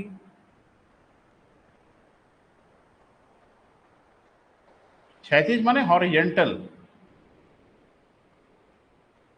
अब आपको हिंदी भी ना आए और आपको अंग्रेजी भी ना आए, आई एम वेरी सॉरी, क्योंकि मेरे पास कोई तीसरा तरीका नहीं है। मैं अंग्रेजी बोलूंगा, हिंदी बोलूंगा। अगर आपको दोनों भाषा नहीं आएगी तो मुसीबत होगी। ठीक है, मिलजुल के काम चलाते हैं। जहाँ हिंदी में गड़बड़ी होगी वहाँ अंग्रेजी में, जहाँ अंग्रेजी से गड़बड़ी होगी वहाँ हिंदी में काम चलाएंगे। समझना है बेटा, भाव आना है, भाषा नहीं आनी है। क्लियर है? देखो, मानव का जो कम्युनिकेशन है ना वो भाषाओं का मोहताज कभी नहीं रहा। इसलिए हम लोग का बेसिक जो कम्युनिकेशन है मनुष्यों के बीच में, वो भाषाओं से एकदम परे है। ये भाषा तो हम लोग की बदमाशी है जो हम लोगों ने विकसित किया। बाकी एज अ ह्यूमन बीइंग जब हम धरती पे आए थे तो ऊपर वाले ने कुछ बेसिक लैंग्वेज हमको दिया और कहा कि ये भाषा और किसी सीमा का मोहताज नहीं होगा। कुत्ता बोलता नहीं है, बाकी हम समझ जाते हैं। एक कुत्ता दूसरे कुत्ते से कम्युनिकेट कर लेता है अपनी बॉडी लैंग्वेज से, और वो बॉडी लैंग्वेज सौभाग्य से हम लोग भी समझते हैं। कुत्तों की तो हम समझ ही लेते हैं, शेर वेर का भले न समझ पाए, क्योंकि जब दुम वुम हिलाने लगे, टेढ़ा मेढ़ा होने लगे, तो समझ लो खुश है, हमला नहीं करेगा। और जब हमलावर होने के मूड में आता है तो भी समझ में आ जाता है। उसकी आंखों को देखने का तरीका, दांत वांत दिखाएगा तो समझ में आ जाता है उसकी बॉडी। बोलता नहीं है। ऐसे ही मनुष्यों की कुछ बेसिक इंस्टिंक्ट है, बॉडी लैंग्वेज है, जो भाषाओं की मोहताज नहीं है। हंसना भाषाओं का मोहताज नहीं है। हम पूरी धरती पे कोई भी भाषा बोलने वाला व्यक्ति हो, उसके हंसने के ढंग से पहचान लगी कि आदमी खुश है। और रोने की भी कोई भाषा नहीं होती। मैंने सुना अंग्रेजी में रोते हैं, ऐसा है क्या? ना ना बेटा, रोना भाषाओं का मोहताज नहीं है। रोता हुआ आदमी किसी को महसूस हो जाए कि आदमी दुखी है, रो रहा है ना? बाकी कम्युनिकेशन भाषाओं की मोहताज हो जाते हैं, क्योंकि माइन्यूट कम्युनिकेशन जो करना होता है, सूक्ष्म संवाद जो करना होता है, वो भाषाओं के अधीन है। भाषाओं से हम सूक्ष्म संवाद कर लेते हैं। अपने मन की बात आपको बतानी है तो बॉडी लैंग्वेज से हम बता सकते हैं कि हम खुश हैं, हम प्रसन्न हैं, चेहरे पे तनाव नहीं है, वो समझ में तो आ जाएगा, लेकिन कहना क्या चाह रहे हैं वो आपको बोलना पड़ेगा, और ऐसी भाषा में बोलना पड़ेगा कि सामने वाला उस भाषा को समझता हो। फिर वो आपकी भाषा को सुनेगा, उस भाषा को सुन के डिकोड करेगा, फिर वह महसूस करेगा आपकी भावना को। तो हम शब्दों के माध्यम से क्या भेजते हैं? भावनाओं को भेजते हैं। सामने वाला शब्द सुनता है और उन शब्दों को सुन के भावनाओं में महसूस कर लेता है। ठीक है, तो अभी आते हैं गूगल पे कुछ प्रैक्टिकल करने का बराबर में करें। हम कुछ शब्द बोलेंगे, आप मुझे ये बताइएगा आपने महसूस किया कुछ? अरे मत लिखो भाई, थोड़ा सुन लो। जैसे हमने कहा पर्वत, शब्द सुनाई दिया, कुछ महसूस हुआ? अरे कुछ पिक्चर उक्चर वीडियो कुछ दिखा? हाँ, ये हम लोगों की खासियत है, हम लोग को वीडियो दिख जाता है, ऑडियो दिख जाता है, पिक्चर दिख जाता है। जैसे हमने कहा पर्वत, आपको कुछ महसूस हो गया, ये आपकी व्यक्तिगत अनुभूति है। यह कोई जरूरी नहीं कि हिमालय दिखा हो, लेकिन आपको कुछ पहाड़ टाइप की संरचना, नदी कुछ दिखा, समुद्र दिखा, शेर दिखा? अरे बोलते चलिए, महसूस हुआ ना? क्वाटरमी टाटरबोरस सुनाई दिया? फिर से बोले, क्वाटरमी टाटरबोरस सुनाई दिया? महसूस हुआ? कम्युनिकेशन ब्रेकडाउन हो गया, कम्युनिकेशन टूट गया।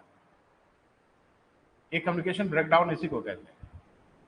मेरे मन में कोई भावना थी, उस भावना को मैंने शब्दों में बांधा, उस शब्द को आप तक भेजा, आपने शब्द सुन लिया, अब उसको डिकोड नहीं कर पा रहे, यानी उसको भावनाओं में बदल नहीं पा रहे हैं, क्योंकि ऐसे ही भाषाएं फिर बैरियर बनती हैं। सामने वाला अगर आपकी भाषा को नहीं समझ पाएगा तो आपकी भावना भी महसूस कर पाएगा। ये ग्रीक भाषा का शब्द है, अभी जो मैंने बोला।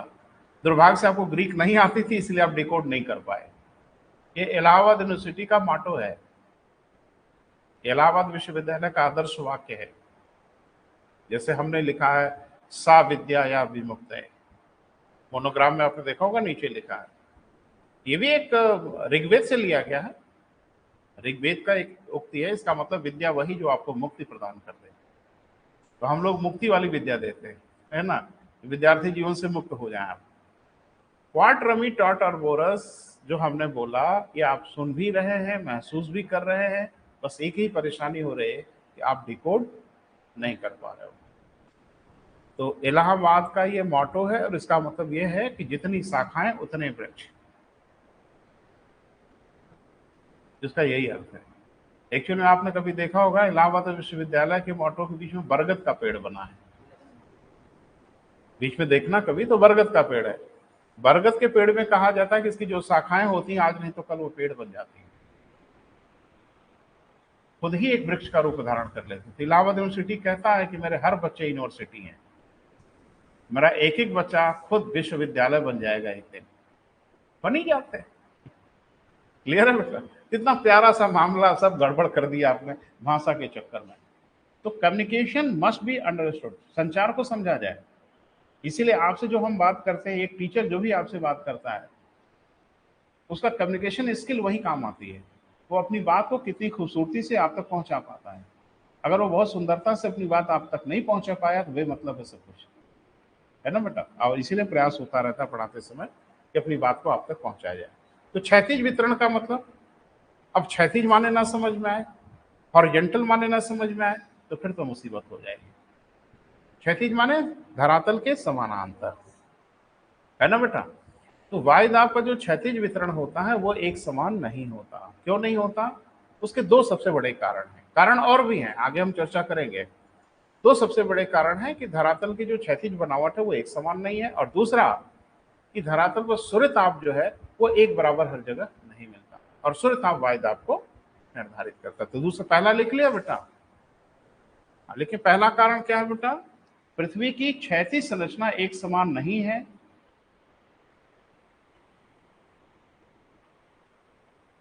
लिखो बेटा, क्षैतिज वितरण हेडिंग बना लिया है ना? तो क्षैतिज वितरण एक समान क्यों नहीं है? इसके दो कारण हैं। देखिए गड़बड़ी हमसे कहाँ हो रही है वो समझें, लिखाना भी है समझाना भी है, तो कहाँ हम रोके हैं ये कभी कभी मेरे दिमाग से निकल जाता है।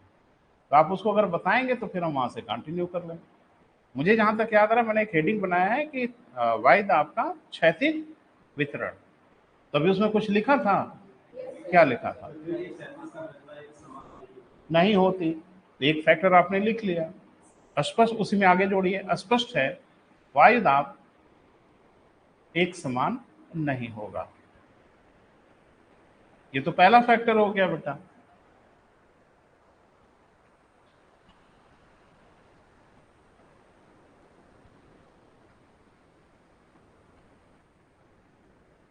दूसरा फैक्टर, पृथ्वी के प्रत्येक स्थान पे सूर्य ताप एक समान नहीं होता।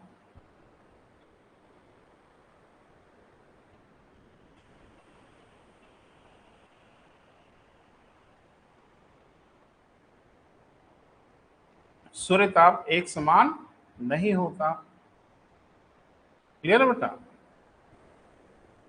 सूर्य ताप की प्राप्ति तथा वायुदाब के मध्य व्युत्क्रमानुपाती संबंध होता है, इनवर्सली प्रोपोर्शनल रिलेशन होता है।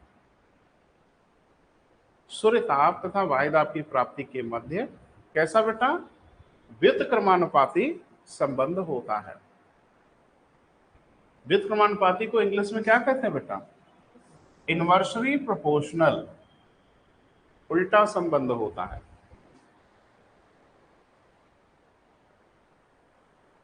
मतलब मतलब समझाओ ठेठ भाषा में। हाँ, जहां सूर्यताप ज्यादा होगा वहां वायुदाब कम होगा, और जहां सूर्यताप कम होगा वहां वायुदाब अधिक होगा। ये एक कॉमन सा आइडिया अपने दिमाग में रखिए, और ऐसा है, ऐसा बिल्कुल है। अभी बहुत कुछ पढ़ना है बेटा, बड़ी गहराई में उतरना है। अभी तो क ख ग घ मैंने शुरू किया है।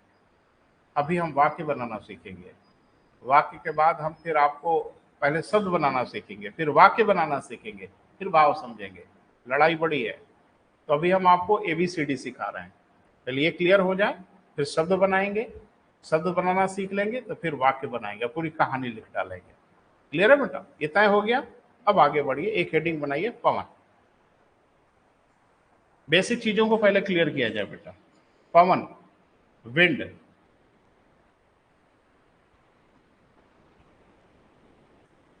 वायु के क्षैतिज संचार को, वायु के क्षैतिज, क्षैतिज माने हॉरिजेंटल, वायु के क्षैतिज संचार को पवन कहते हैं। बस इतनी सी परिभाषा है पवन की। वायु के क्षैतिज संचार को पवन कहते हैं, इसके अलावा कोई परिभाषा की जरूरत नहीं है। ये अपने आप में कंप्लीट डेफिनेशन है विंड की। यानी वायु का जो क्षैतिज संचार होने लगे तभी उसको पवन कहेंगे। अब एक बात तो तय है कि वर्टिकल भी हो सकता है। अरे भाई, ऊपर से नीचे या नीचे से ऊपर भी हवा आ सकती है, वायु आ सकती है, क्या इसे पवन कहेंगे? जल्दी से बोलिए। नहीं, प्रेशर उसके कारण से होगा, वो नहीं प्रेशर है। हवा ऊपर से नीचे जा रही है या नीचे से ऊपर जा रही है, उसकी वजह से प्रेशर में फर्क पड़ेगा, इससे तो मैं सहमत हूं। और प्रेशर का फर्क तो ऐसे भी पड़ता है। अगर ये सब गलतफहमी है दिमाग में तो अभी ठीक किया जाए। क्षैतिज संचार से भी प्रेशर का फर्क पड़ता है। रुको रुको, पहले सब ठीक करना पड़ेगा। पहला ध्यान से सुनो, क्षैतिज संचार को पवन कहते हैं, ये तो क्लियर हो गया। लंबवत संचार को वायु धारा कहते हैं, एयर स्ट्रीम कहा जाता है, उसे पवन नहीं कहा जाता। लिख लो, पहले इसको क्लियर करो, फिर हम वायुदाब से कोरिलेट करके बताते हैं। हाँ, वायु के लंबवत संचार को, लंबवत मतलब ऊपर से नीचे या नीचे से ऊपर, को वायु धारा, इन्वर्टेड कामा में लिख लीजिएगा शब्द को। इंग्लिश में इसको कहते हैं एयर स्ट्रीम।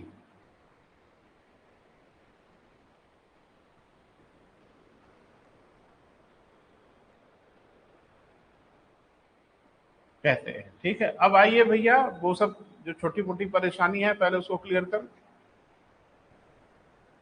अभी मैंने ये चक्रवात आया था ना, आया था क्या, अभी तो चल ही रहा है।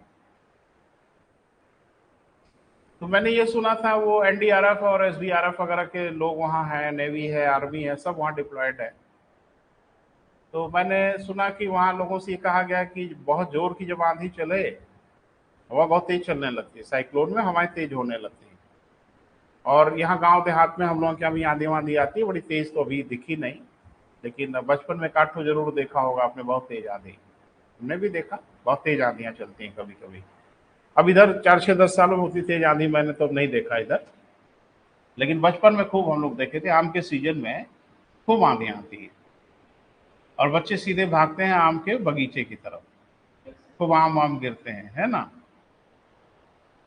तो जब बहुत जोर की आंधी आती है तो आप देखते हैं पेड़ उखड़ने लगते हैं, खास करके छप्पर अप्पर। अब तो गांव में वो भी नहीं रहे कहीं। तो पहले छप्पर बहुत होते थे गांव में, वो फूस के छप्पर बनाए, अब तो फैशन में लोग बनाते हैं काठों। अब फैशनेबल चीजें हो गई। पहले हम लोग जौ खाते थे मजबूरी में, अब भी खा रहे हैं फैशन में। ओट्स बोलते हैं ना, ओट्स खाते हैं ब्रेकफास्ट में। अंग्रेजी बोल के बहका रहे हो। हमारे दादा परदादा कभी का ओट्स ओट्स खा के छोड़ दिए। तो ये सब है बेटा। तो आप देखते हो शहरों में, मैंने इसी शहर में देखा एक आदमी का वो घास फूस का ही बना हुआ झोपड़ी, बहुत ही खूबसूरत, मुझे लगता है उसमें 10 लाख रुपया लगाया होगा उन्होंने, और उसमें एसी उसी भी लगा दिया। तो ये फैशन वाला मामला है, लेकिन पहले गांव में फैशन का नहीं, पहले मजबूरी का मामला था। और वो एक्चुअल में इको फ्रेंडली होता था, इको फ्रेंडली भी होता था और हेल्थ हाइजेनिक भी होता था। आप देखोगे घास फूस का जो छप्पर बनाया जाता है उसमें गर्मी बहुत नहीं लगती। पहले हम लोगों के मिट्टी के घर बनाए जाते थे, बड़ी बेइज्जती होती है ना आज की डेट में अगर कोई ये बताए कि मेरा घर मिट्टी का बना हुआ है ना, अंदर से बड़ी ग्लानि महसूस होती, गरीब वरीब टाइप के हैं। वो मिट्टी के घर ही हमारे रहने लायक थे, नहीं लगती थी गर्मी। अरे भैया, मिट्टी का घर बनाओगे तो डेफिनेटली दीवार ठीक ठाक मोटी बनानी पड़ती थी। और वो उसका जो ऊपर का छत होता था खपरेल से बनाया जाता था, वो भी बड़ा मोटा होता था, घास फूस और फिर उसके ऊपर वो एकदम से बेटा एयर कंडीशन का काम करता है। बिल्कुल। अभी तो कहीं देखने को नहीं मिलेगा आपको मिट्टी का घर। अब सब इज्जत प्रतिष्ठा से जुड़ गया है ना, कंक्रीट के जंगल बन गए जगह जगह। और ये जंगल की आग की तरह से दहकते हैं। जब हाई टेम्परेचर होता है ना, तो पूरा का पूरा घर एकदम हाई टेम्परेचर पे हो जाता है। वो तो एसी ओसी लगा के मैनेज कर ले रहे हैं, वो अलग बात है। पहले तो उसी में साहब मिट्टी के घर में खर्राटे ले रहे हैं दोपहर में, कहीं कोई टेंशन है नहीं, टेम्परेचर कम होता था। जरा समझने की कोशिश करिए, जब आंधियां जोर की चलती हैं, ये पवन का क्षैतिज संचार होता है, लंबा तो होता नहीं, क्षैतिज संचार होता है। तो टिन शेड वगैरह या छप्पर वगैरह उड़ जाया करते थे। हाँ, बहुत तेज आंधी आती थी तो घास फूस का छप्पर भी उड़ जाता था। टिन शेड वगैरह अगर छत पे डाले हैं तो वो उड़ जाता था। तो अगर आपका घर टिन शेड का बना है और आंधी अगर जोर की चल रही है, तो सारे खिड़की दरवाजे बंद करें, है ना। यानी अपने घर के सारे खिड़की दरवाजों को बंद कर दीजिए, नहीं तो छप्पर प्रस्थान कर जाएगा, टिन शेड उड़ जाएगा। सही बोला मैंने? ये ना तरीका है ना भैया, गलत बोला मैंने। सारे खिड़की दरवाजे को खोल दीजिए, भलाई इसी में है।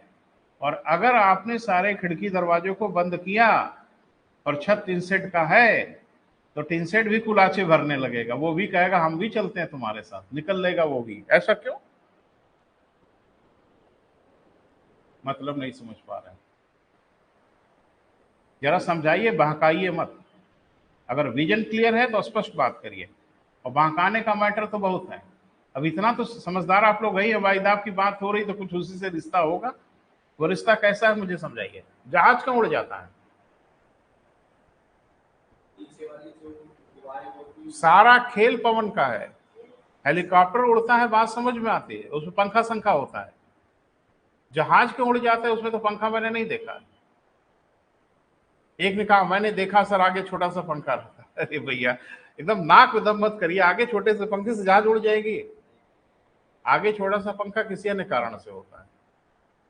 तो जहाज क्यों उड़ते हैं बेटा? पवन के खेल से उड़ते हैं। और वही जब क्षैतिज संचार होता है ना, उसमें बड़ा ड्रामा होता है, वो बता दे।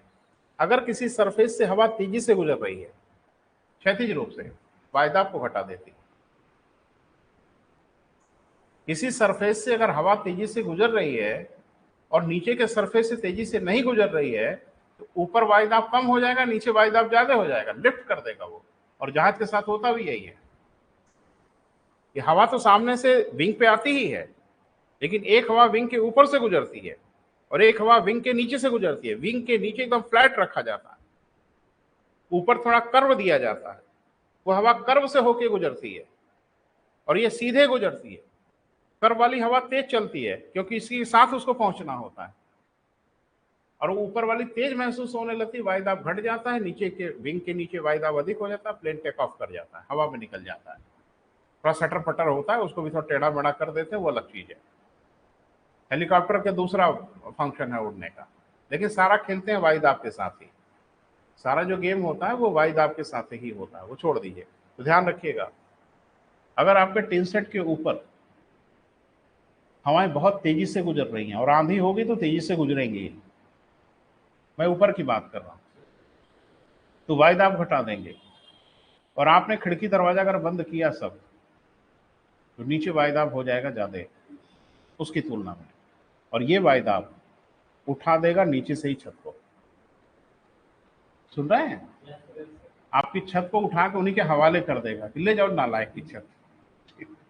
तो भलाई इसी में है कि खिड़की दरवाजे अगर आप जितना खोल दें उतना ही बेहतर है, क्योंकि नीचे से भी हवा अगर क्रॉस करने लगे तो शायद वायुदाब न्यूट्रलाइज हो जाए, कुछ मैनेज हो जाए, शायद बच जाए। और नहीं अगर बंद कर दिया ना कस के सारे खिड़की दरवाजे, और हवा अगर तेज हुई तो टिन सेट तो पक्का जाएगा, उड़ जाएगा। तो मित्र एक बात ध्यान रखना कि हवा ऊपर नीचे आती है, वायुदाब उसी से नहीं फर्क पड़ता। क्षैतिज भी अगर तेज चलती है तो वायुदाब का फर्क पड़ता। क्लियर है बेटा? लिखें आगे। हो गया बेटा? अब लिखें पवन का संचार सदैव। पवन का संचार सदैव, ध्यान रखना ज्योग्राफी में इसका एक भी अपवाद नहीं है, एक्सेप्शन नहीं है। जैसे कुछ चीजें हम लोग पढ़ते हैं उसके अपवाद होते हैं काठों, इसका एक सिंगल एक्सेप्शन पूरी ज्योग्राफी में नहीं है। जो बोला जा रहा है वो ध्रुव सत्य है, पत्थर की लकीर है। पवन का संचार सदैव उच्च वायुदाब से निम्न वायुदाब की ओर होता है। पवन का संचार सदैव कहां से बेटा? हाई प्रेशर से लो प्रेशर की ओर होता है। जब कभी कंफ्यूज करिएगा तो हमेशा दिमाग में रखिएगा, पवन का संचार सदैव किधर से किधर बेटा? हाई प्रेशर से लो प्रेशर की ओर होता है। ठीक है? दिमाग में अगर निकले, वैसे मुझे नहीं लगता निकलना चाहिए, लेकिन अगर दिमाग से निकले तो हमेशा पानी को याद रखना, आप कभी गलती नहीं करोगे। पानी एक व्यवहारिक चीज है जिसको हम लोग आंख से देखते हैं, क्योंकि पवन हमको आंख से दिखती नहीं, महसूस होती है। पानी हमेशा ऊंचाई से ढाल की ओर बहता है। एक भी अपवाद मुझे बताओगे जिसमें पानी नीचे से ऊपर की ओर खुद ब खुद चला जाए? लिटरली ये संभव है? ये पॉसिबल ही नहीं है। पानी खुद ब खुद नीचे से ऊंचाई की ओर नहीं जा सकता। नीचे से ऊंचाई की ओर जाता ही है, भेजते ही हैं। सुबह सुबह समरसेबल चला के पानी को फिर टंकी पे चढ़ाते हैं, बिल्कुल चढ़ाते हैं, खुद ब खुद थोड़ा ही जाता है, पावर की जरूरत पड़ेगी। लेकिन आता खुद ब खुद है। बोल नहीं रहे? अरे हम लोग खाली टंकी में पानी चढ़ाते हैं, भरते हैं, टंकी से पानी उतारने के लिए फिर पंप थोड़ी चलाते हैं, क्योंकि इसीलिए टंकी हम सबसे ऊंचाई वाले स्थान पर रखते हैं। वहां से पानी खुद ब खुद पूरे घर में सप्लाई हो जाता है, ऑटोमेटिक वो चलेगा नीचे की ओर। क्लियर है बेटा? बस यही ध्यान रखना, अगर कहीं भूलने उड़ने की गुंजाइश हो तो। पवन सदैव हाई प्रेशर से लो प्रेशर की ओर चलेगा। पूरी ज्योग्राफी में इसका एक भी अपवाद नहीं है कि पवन कहीं लो प्रेशर से हाई प्रेशर की ओर चला हो खुद ब खुद। चलेगा, चला तो रही हैं। अरे भाई पवन चला रहे हैं, ये खुद ब खुद थोड़ी चल रहा है। पावर से चला रहा है, जबरदस्ती खींच खींच के इधर फेंक रहा है। अब पता नहीं इसके पीछे हाई प्रेशर है कि लो प्रेशर है, इससे क्या मतलब? फैन क्या करेगा? हवा आगे की ओर फेंकेगा। लेकिन इसमें हम लोग किसी डिवाइस का प्रयोग कर रहे हैं ना, खुद ब खुद तो ऐसा नहीं होगा। हाँ, हाई प्रेशर लो प्रेशर का मामला होता तो खुद ब खुद ऐसा होता। पता नहीं मेरी बात समझ पा रहे हैं कि नहीं। पवन स्वाभाविक रूप से हाई प्रेशर से लो प्रेशर चलेगा, ये गांठ बांध लिया, बोलना नहीं। अब ये कि इसके चलने की गति कौन निर्धारित करता है? ये तो तय हो गया कि पवन हमेशा हाई प्रेशर से किधर चलेंगे बेटा? लो प्रेशर की ओर। लेकिन पवन की गति हमेशा एक बराबर तो नहीं रहती, कभी कम कभी ज्यादा। फिर आइए पानी पर। जब कभी जान सांसत में पड़े तो पानी को पकड़ो, वही आपकी मदद करेगा। पानी हमेशा ऊंचाई से ढाल की ओर बहेगा, ये ध्रुव सत्य है। और उतना ही ध्रुव सत्य है कि ऊंचाई का डिफरेंस जितना होगा पानी का प्रवाह उतना तेज होगा। बोल नहीं रहे हैं? हाइट का डिफरेंस जितना अधिक होगा, पानी के बहने की गति उतनी ही तेज होगी, उतनी तेजी से वो नीचे की ओर आएगा। बस बस वायु दाब के अंतर के कारण पवन चलेंगे, लेकिन वायु दाब का अंतर जितना अधिक होगा, पवन का वेग उतना अधिक होगा। बोल नहीं रहे? ऊंचाई के अंतर के कारण पानी बहेगा, ऊंचाई का अंतर जितना अधिक होगा, पानी का प्रवाह उतना ही तेज होगा। इसी को कन्वर्ट कर लीजिए वायु दाब। पवन का प्रवाह हमेशा हाई प्रेशर से लो प्रेशर की ओर होगा। अब ये तो जरूरी नहीं कि कितना हाई और कितना लो, ये तो नहीं बोला गया ना। लेकिन अगर ये अंतर जितना अधिक होता जाएगा, पवन का वेग उतना ही अधिक होता जाएगा। अरे यही कारण है ना चक्रवातों में पवन का वेग इतना तेज हो जाता है। बस इनके वायुदाब का अंतर ज्यादा हो जाता है, और ज्यादा हो जाता है फिर बिजली की तेजी से झपटती है। 300 साढ़े 300 किलोमीटर की स्पीड हो जाती है पवन की, सिर्फ वायुदाब के अंतर के कारण। थोड़ा लिख लें बेटा। पवन का वेग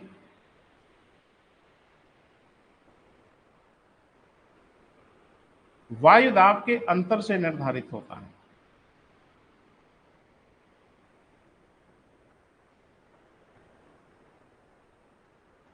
क्लियर है बेटा? वायुदाब के अंतर से निर्धारित होता है। क्लियर है बेटा? वायुदाब के अंतर को, एक टर्म है बेटा, पहले उसको क्लियर करो। वायुदाब के अंतर को हम दाब प्रवणता कहते हैं। वायुदाब के अंतर को क्या कहते हैं बेटा? दाब प्रवणता। लिख दें बोर्ड पे?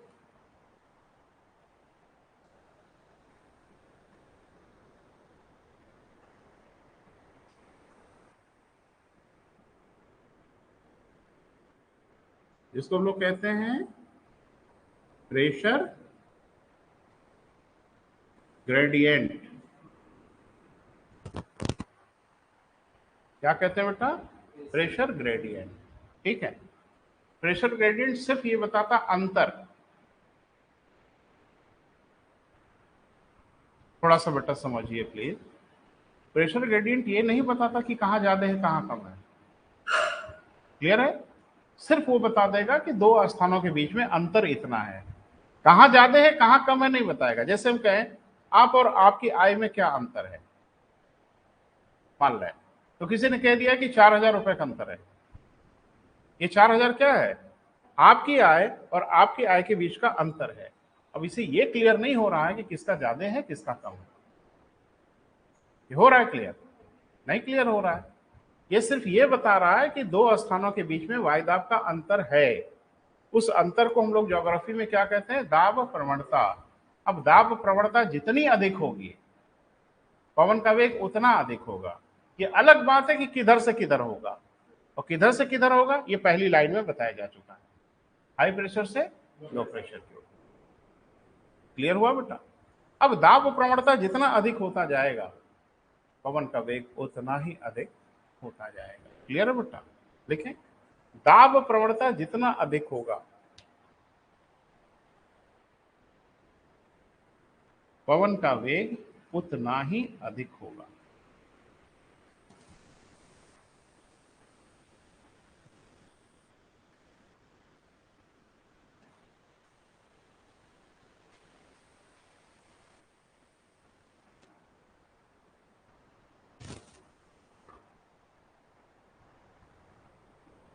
ठीक है बेटा, क्लियर हुआ ना? दो चीजें आज हम लोग क्लियर कर लिए। एक तो वायुदाब का अंतर होगा तो पवन चलेगी, एक और क्लियर कर लिया कि पवन किधर से किधर चलेगी, एक ये भी क्लियर कर लिया कि पवन का वेग कौन निर्धारित करेगा। तो पवन के वेग को निर्धारित करेगा कौन बेटा? दाब प्रवणता। क्लियर है? दाब प्रवणता जितनी अधिक होगी पवन का वेग उतना अधिक होगा। ये अलग बात है किधर से किधर होगा, ये किधर से किधर के लिए पता लगाना पड़ेगा, किधर हाई है किधर लो है। क्लियर है बेटा? एक लाइन और लिखिए, काम खत्म किया जाए आज। थोड़ा सा एक नाम बेटा, एक या दो नाम लिख दो, क्या तीन नाम पहले क्लियर कर लीजिए, फिर हम लोग इसमें हाथ डालते हैं। पहला कोरियोलिस बल, पहला नोट बना के लिखो बेटा। आज तीन शब्दों को क्लियर किया जाए। कोरियोलिस बल,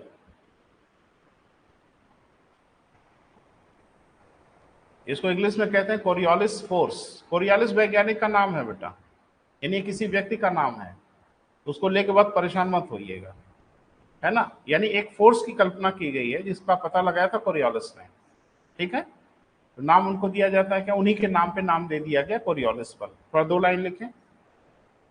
पृथ्वी की दैनिक गति के कारण,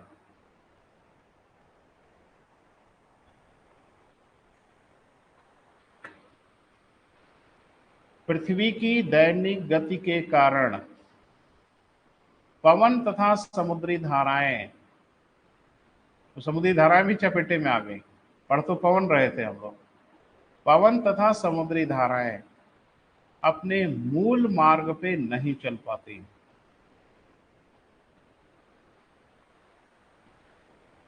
अपने मूल मार्ग पर नहीं चल पाती, वरन वरन मूल मार्ग से विक्षेपित हो जाती।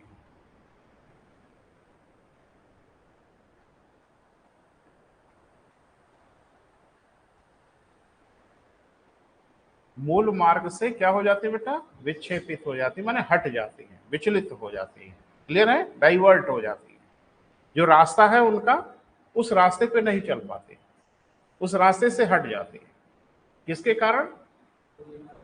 पृथ्वी की दैनिक गति के कारण। कोरियोलिस फोर्स कुछ नहीं है, पृथ्वी की दैनिक गति के कारण वो बल उत्पन्न होता है, उसी को नाम दिया गया क्या बेटा? कोरियोलिस बल। क्लियर हुआ? नेक्स्ट पॉइंट लिखिए, फेरल का नियम, फेरल्स लॉ।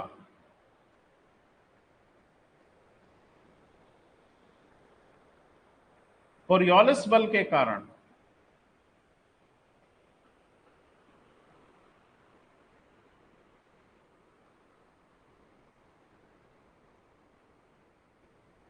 पवन तथा समुद्री धाराएं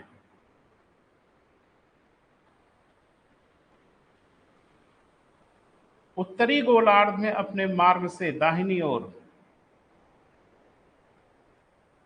कोरियोलिस बल के कारण पवन तथा समुद्री धाराएं उत्तरी गोलार्ध में अपने मार्ग से किधर बेटा? दाहिनी ओर, तथा दक्षिणी गोलार्ध में अपने मार्ग से बाईं ओर मुड़ जाती हैं।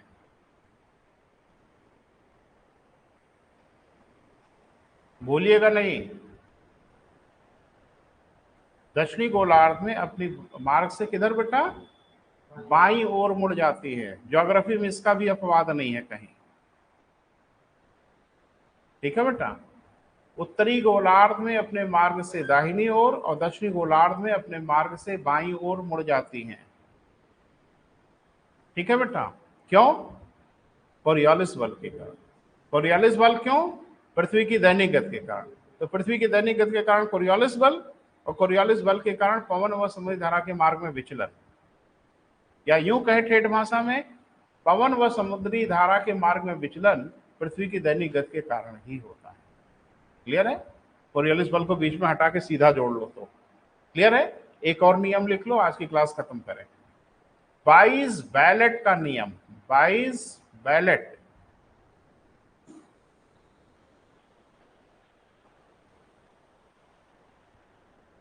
अरे बड़ा बवाल है बेटा आजकल कंपटीशन में, तो थोड़ा सा डीप में नहीं चलेंगे तो बात बिगड़ जाएगी। तो ये नियम क्या है बेटा, उसको भी लिखें। बाइस बैलेट नाम है व्यक्ति का। इन्होंने क्या कहा पहले सुन लो। उन्होंने कहा कि उत्तरी गोलार्ध में आप उधर पीठ करके खड़े हो जाइए जिधर से पवन आ रही है। कोई बड़ा मुश्किल बात तो नहीं बोला। उन्होंने कहा कि नॉर्दर्न हेमिस्फीयर में आप ऐसे खड़े होइए कि आपके पीठ के पीछे की ओर से पवन आ रही हो। क्लियर है? और हाथ फैला के खड़े होना है ऐसे। अगर पीछे से हवा आ रही है तो हम ऐसे खड़े हो जाएंगे। मेरे बाएं हाथ की ओर लो प्रेशर है और दाहिने हाथ की ओर हाई प्रेशर है। एक ने कहा सर उल्टा पुल्टा क्यों हो रहा है? आपने कहा कि पवन तो हाई प्रेशर से लो प्रेशर की ओर चल रही है और पवन तो पीछे से आ रही है, जबकि इधर अगर हाई है और इधर अगर लो है तो पवन को तो इधर से चलना चाहिए था। वो पवन पीछे से क्यों आ रही है? ये कोरियोलिस बल और फ्रेल के नियम के कारण वो रास्ता ही भूल गई अपना। लिख लें, यदि उत्तरी गोलार्ध में पवन हमारे पीछे की ओर से आ रही हो तो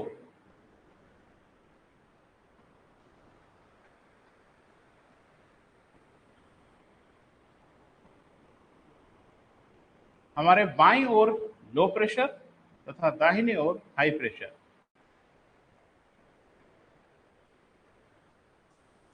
तो हमारे बाईं ओर निम्न दाब तथा दाहिनी ओर उच्च दाब होगा।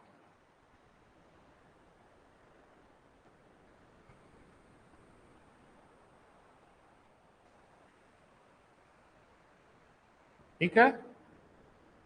अब बच्चे हैं बड़े सातिर, एक ने कहा कोई जरूरी है हम उत्तरी गोलार्ध में खड़े हो, हम दक्षिणी गोलार्ध में खड़े हो जाए तो उल्टा। यानी दक्षिणी गोलार्ध में अगर आप पीठ करके खड़े हो जाएं तो आपके दाहिने हाथ की ओर लो प्रेशर हो जाएगा और बाएं हाथ की ओर हाई प्रेशर हो जाएगा। लिख लें, एक शब्द लिखें, बस क्लियर करें। दक्षिणी गोलार्ध में इसके विपरीत स्थिति होगी।